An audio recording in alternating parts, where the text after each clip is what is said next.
আমি চিৎকার করে কাঁদিতে চাহিয়া করিতে পারিনি চিৎকার। আমি চিৎকার করে কাঁদিতে চাহিয়া করিতে পারিনি চিৎকার।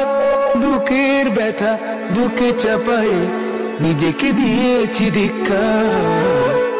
কতটুকু অশ্রু গড়ালি হৃদয় জলে সিক্ত, কত প্রদীপ শিখা জ্বালালে জীবন আলোয় উদ্দীপ্ত।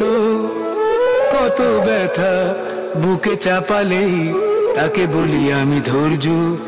নির্মমতা কত দূর হলে জাতি হবে নির্লজ্জ।